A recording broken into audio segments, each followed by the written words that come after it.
എന്തിനാ അങ്ങ് വീണ്ടും തപസ്സി തന്നെ വരുത്തിയ, എന്തിനാ എൻ്റെ സാന്നിധ്യം ആവശ്യപ്പെട്ടെന്ന് ചോദിച്ചപ്പോഴാണ്ട് പറഞ്ഞു, പ്രഭു ഞാൻ ഇങ്ങനൊക്കെ ചെയ്തിട്ടും എനിക്ക് ചില സമയം ദുഃഖങ്ങൾ മാറാൻ കഴിയില്ല, എനിക്ക് ദുഃഖങ്ങൾ വരുന്നുണ്ട്, ഞാൻ എന്ത് ചെയ്യണം? അപ്പം മഹർഷി പറഞ്ഞു കൊടുക്കുക, അതേ അങ്ങിതെല്ലാം നേടിയെങ്കിലും അങ്ങ് ഇനി സമയത്ത് ഭാഗവത സ്മരണയിലിരിക്കണം, ഭാഗവതം വായിക്കണം, ഗ്രന്ഥപാരായണം. ഓ അതിൻ്റെ ആവശ്യം ഉണ്ടോ എന്ന്? ആ ഉണ്ട്.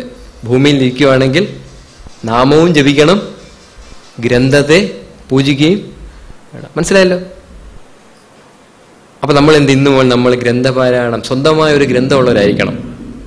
നിങ്ങൾക്കൊക്കെ സ്വന്തമായ ഗീതയോ സ്വന്തമായ നാരായണി എന്തെങ്കിലും നിങ്ങളുടെ കയ്യിലുണ്ടായിരിക്കണം, എൻ്റെ എന്ന് പറയാൻ. അങ്ങനെയുള്ളവരായി എന്നിട്ട് അല്പം ധ്യാനിക്കണം. നമ്മൾ ധ്യാനം സിമ്പിളായിട്ട് ധ്യാനം ചെയ്ത് ഒറ്റ മാർഗമുള്ളൂ. നമുക്ക് രണ്ട് ദൈവങ്ങളുണ്ട്, ഒന്ന് കാണുന്ന ദൈവവും, രണ്ട് അനുഭവിക്കുന്ന ദൈവവും. കാണുന്ന ദൈവം ആരെന്നറിയാം? സൂര്യഭഗവാൻ. ആരാണ്? ഈ സർവ്വ എനർജിയും വരുന്ന എവിടുന്നാ അല്ലേ? അനുഭവിക്കുന്ന ദൈവം എന്നറിയാം. ഈ രണ്ട് ദൈവമില്ലേ നമ്മൾ ചത്തുവും, മലയാളത്തിൽ പറഞ്ഞാൽ ചത്തുവും.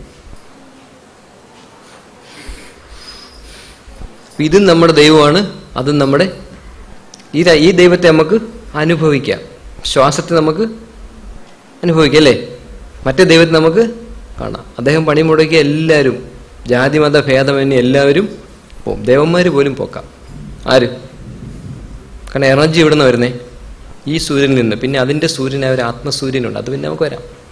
അപ്പം നമ്മൾ എന്ത് ചെയ്യണം? നമ്മുടെ പ്രത്യക്ഷ ദൈവമായ സൂര്യഭഗവാനെയും നമ്മുടെ അനുഭവ ദൈവമായ ശ്വാസഗതിയെയും നമ്മളൊന്ന് ശ്രദ്ധിക്കുമ്പോൾ തന്നെ നമ്മൾക്ക് എന്ത് സംഭവിക്കും? മെഡിറ്റേഷൻ സംഭവിക്കും.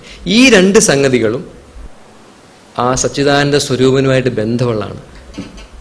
സച്ചിദാനന്ദ സ്വരൂപനുമായിട്ട് നമ്മൾക്ക് മനസ്സിലായോ? ബന്ധമുള്ളതാണ്. അപ്പോൾ നമ്മൾ മെഡിറ്റേഷൻ ചെയ്യുന്നത് എങ്ങനെയാണ്? നമ്മൾ സ്വസ്ഥമായിരിക്കുക. താഴെ ഇരിക്കാൻ വയ്യാത്തവർ താഴെ ഇരിക്കണമെന്നില്ല, നിങ്ങൾ എങ്ങനെ ഇരുന്നാലും മതി, സ്വസ്ഥമായിട്ടിരിക്കണം. നിങ്ങളൊരു കസേരയിലോ ഒരു കട്ടിലോ ഇരുന്നിട്ട് നിങ്ങൾ ഈ പ്രാർത്ഥന എല്ലാം ജപമൊക്കെ കഴിഞ്ഞതിന് ശേഷം നിങ്ങൾ ഉൾക്കണ്ണിൽ ഉദയസൂര്യനെ കാണണം. ഉദയസൂര്യനെ അറിയാമല്ലോ. എന്നിട്ട് നമ്മൾ ഒരു മനസ്സുകൊണ്ട് ആ ഉദയസൂര്യനെ നമ്മൾ ശ്രദ്ധിച്ച് നമ്മുടെ രണ്ടാമത്തെ മനസ്സ് നമ്മുടെ ശ്വാസം അകത്തോട്ട് കയറിയും ഇറങ്ങിയും പോകുന്നതിൽ മാത്രം ശ്രദ്ധിച്ചാൽ മതി. അപ്പം നമ്മുടെ അങ്ങോട്ട് പോയ മനസ്സും ഇങ്ങോട്ട് പോയ മനസ്സും പയ്യെ പയ്യെ പയ്യെ പയ്യെ പയ്യെ വന്ന് എവിടെയും ഒന്ന് സമാനമാവും. അപ്പം തന്നെ അപ്പോൾ ചൈതന്യം പ്രവഹിക്കും.